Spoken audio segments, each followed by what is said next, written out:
So today we're going to be discussing why it never feels good when you leave a narcissist.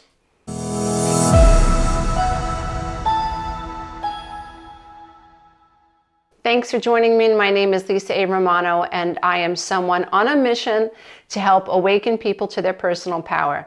Because when you have been raised by a narcissistic mother or a narcissistic father or in a codependent family or a narcissistic family, inevitably you grew up feeling like you're not good enough. You grew up feeling like you are invisible. You walk around on eggshells. You learn to edit yourself. You develop people-pleasing. You develop fawning. Sometimes you're parentified, where suddenly you're your mother's therapist or you're your father's therapist. You're taking on the responsibilities that you should never have taken on. This really brainwashes you at the subconscious level, dear one. I really want you to hear this, that most people live below the veil of consciousness, acting out patterns. They're reactive. They're reacting to their emotions, and then they have an emotion, and they have a thought, and then this affects their behavior. And everything just gets worse. And I'm on a mission to help people awaken so that they understand what's really going on. And from a higher state of consciousness, they can gain control over what's happening within their mind, within the subconscious mind. And then they can develop the awareness and the life skills to make different decisions. So this session is all about helping you understand why you are not going to feel good if you decide to leave a narcissist. And I see it in my Facebook groups and in our coaching programs where men and women are shocked. I'm done with the financial abuse. I'm done with the gaslighting. I'm done with feeling like my partner is my adversary. I feel like every conversation is just one that diminishes me, demeans me, devalues me. I'm tired of being called crazy. I'm tired of being told that I'm not a good enough mom. I don't know what I'm doing. I'm tired of working so hard towards a relationship that my partner has no interest in participating in. I'm tired of the stonewalling. I'm just done. Like, this is not working. And you really have tried. You know that you've tried. You know that you've even tried to conform. I know that was my story. I really thought I was the problem. That was the message I received as a little girl. So when I went to my ex and I wanted things to change and he said, there's nothing wrong, you're just crazy, you're impossible to please, I really thought that that was true. And so I tried to edit myself. I tried to be who I thought he wanted me to be. I tried so hard. And then inevitably, after 12 years of marriage, I realized, yes, some of it was me, but a lot of it was the fact that I was living with someone who thought he was better than me, that was using coercive control to control me, that was stonewalling me, that was gaslighting me. I didn't know any of those terms back then, back in the late 90s. I didn't know those terms. I didn't even know I was codependent. When I started to come through the fog and I went into codependency recovery, I did all my inner child work. It was such a tough journey, but thank God I'm here today and I teach these life skills to people just like you, people like myself. I now know what I was dealing with, and it was very unhealthy. And I can tell you that I'm at a point in my life where it all makes sense, and I know that if you can awaken to what's wrong, then you can fix this. So I want you to know that, I keep saying I want you to know, but I really do want you to know that it's never going to feel good when you end a relationship with a narcissist. It might feel like your heart has been ripped out. You might be full of so much self-doubt.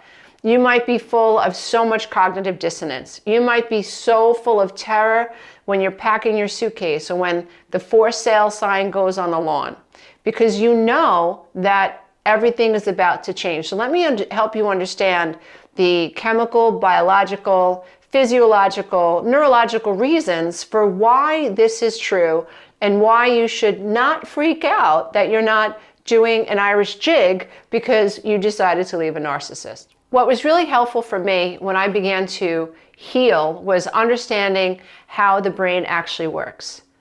And it's sort of like we know more about our cell phones and we know more about how to record our television shows off of these amazing televisions than we do about how our human brain works. And the more you understand how your brain works, then the less anxiety you're going to have, because from a higher state of consciousness, you're going to understand, oh, I'm supposed to be feeling this way.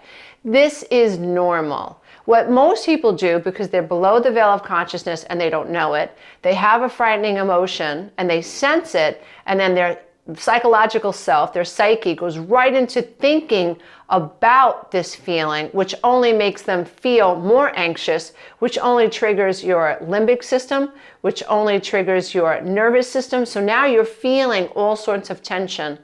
And because this is normal, and you're not aware that this is normal, or you're not understanding what's happening, what most people do is they layer. I call it layer. They layer their emotions. And so I feel a negative emotion. I freak out that I have a negative emotion. For instance, let's say I'm leaving a narcissist. I'm starting over. I have no idea where my life is going to go. I just know I can't stay here anymore. I talk about my story in The Road Back to Me and My Road Beyond the Codependent Divorce, where I just got to a point where I just knew I couldn't stay. There's no way I could stay in this relationship anymore. And staying was scarier than leaving and jumping off a cliff into an abyss. That's pretty terrifying. But if you've been in love with a narcissist or married to a narcissist and it's that bad, you know you're willing to take that risk. Now, when that happens, we have to acknowledge that our brain has no idea what's going to happen next. So it is normal for the brain to be concerned that we don't know what the path is. That's why psychologically we stick with the familiar. The brain would rather stay in a difficult situation that it's already mapped out, that it understands, that it feels it has some control over in anticipation of. So in other words, like if you're living with someone who's really toxic, let's say for 12 years like I was, or you were in a toxic relationship, you know who your husband is going to be when he walks in the door, or you know, or you can figure out, you can anticipate due to the past who your wife is going to be when she comes home from work or when you come home from work. So there's this sense of familiarity, and with the familiar comes a sense of control.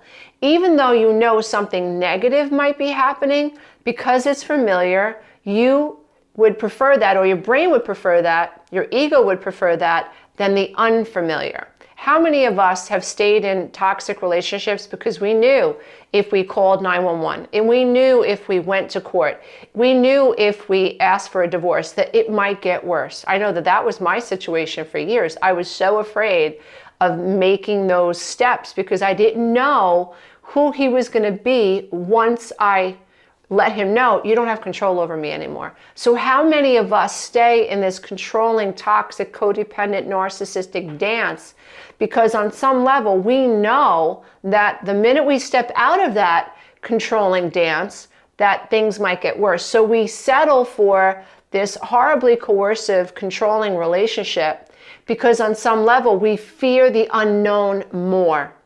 And so of course, when you decide, I'm over this, I have to move out of this, the panic is going to fly up. And what most people do is they have that fearful emotion, and then they think there's something wrong with the fact that they're feeling afraid. Now that just mounts and adds and piles on to the original normal valid anxiety. So how can this benefit you? How can this wisdom, how can this intelligence, how can this knowledge, how can my experience have been someone who has lived through this and conquered it, and I'm living the life that I'm living now, even with an amazing husband today? Ladies, men, do not give up. Healthy people exist, but we have to get as healthy as possible first, right? So how can this help you? It can help you because when you're anticipating leaving a toxic relationship and the anxiety comes up, from a higher state of consciousness now, you have a breakthrough. Now from above the veil of consciousness, not operating from below the veil of consciousness, being afraid of the unknown, staying in the familiar because you're afraid of the unknown. No, you don't stay there. You walk up the subconscious mind and you say to yourself, this anxiety is normal. Immediately, your nervous system will start to calm down. It's okay. Give yourself permission. It's okay that I'm anxious. I'm about to start something completely new. I'm on the precipice of a new life. I have no idea what's going to happen tomorrow. Of course, some part of me preferred the familiar in an unhealthy way because I didn't know what might happen next once I knew this person was going to lose control over me. We have to understand that we are courageous. When we step through that fire, we are acting on such bravery. We are acting on vulnerability. We're saying, I have no idea what is going to happen next, but I cannot stay. And I'm willing to take that risk. I'm willing to move forward. I'm willing to get an apartment on my own, or I'm willing to go find out about the shelter that I have to live in for a week or a month. I'm willing to do whatever I have to get to the next step so that I can break free of this toxic relationship. So it's never going to feel comfortable when you leave a narcissist. You're never going to do a happy dance. I've never met anybody who did a happy dance when they were initially breaking up with a narcissist or leaving a narcissist. It's always been a period of trepidation, a period of cognitive dissonance, a period of great fear, a period of great apprehension, not knowing what was going to happen next. But yet, people do it anyway. We have to accept and respect the fact that the people that are breaking through these relationships are doing something completely transformational. They are looking at all of their fear and they're facing it and they're going for it. And we know we're not crazy. We know that some people don't make it out. We know, just read the newspapers, we know that there are women and men that suffer the consequences of people who are so controlling, they can't imagine you leaving them because in their head, you're property. And then their mind goes to, oh no, she's going to sleep with someone else besides me one day, or oh no, he's going to be loved by another woman one day who might appreciate him. Oh no. And these sick ideas fuel their anger because they are narcissistic.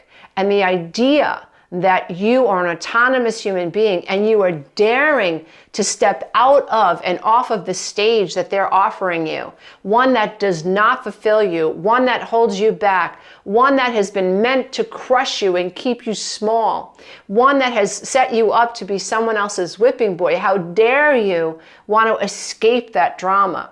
And so we know that leaving certain people is a really scary thing, even financially, where some people are set out to destroy you. My ex actually admitted 7 years later, I thought that if I destroyed you, you'd come back to me.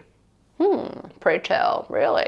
The idea that that made sense to him, like my mouth dropped open. Like you said that out loud. And like what really freaked me out was that that made sense to him in his head, that if I destroy her, then she won't be able to make it on her own and she'll have to come back to me. The idea that that made sense to someone in his mind, that freaks me out.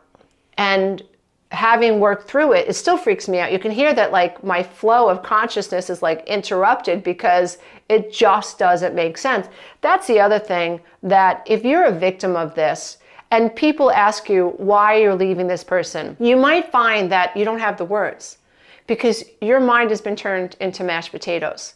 Your mind and your thoughts are like been scrambled like an egg.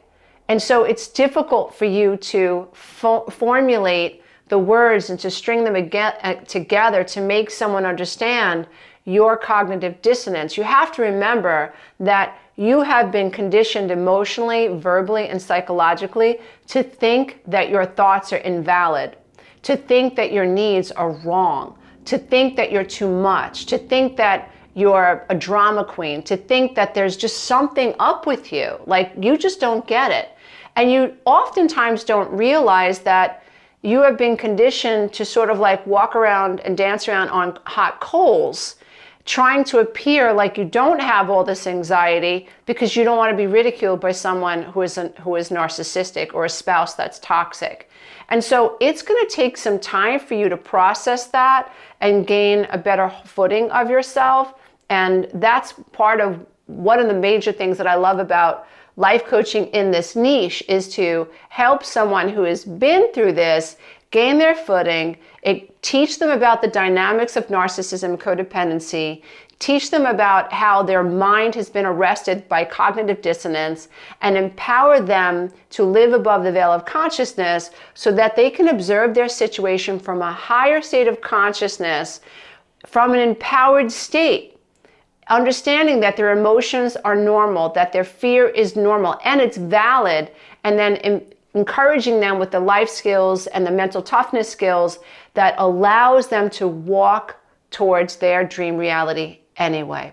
So dear one, if you're leaving a narcissist, please don't beat yourself up if you're scared. It's absolutely normal. But I encourage you to do it anyway. Do it safely. Make sure you have a support team. Make sure that you have the people in your life that you can rely on in case things get nitty gritty. It's always important to set your ducks up in a row. Make sure that you have money. Make sure that you have your driver's license, your passport, your driver's license, your medical cards, your health insurance, whatever it is that you need. Make sure that you have all your documents. And if you have the time to put a little financial nest together, do that. If you have the time to secure an apartment first, do that. So you want to make sure that if you're going to leave a narcissist, you whack-a-mole.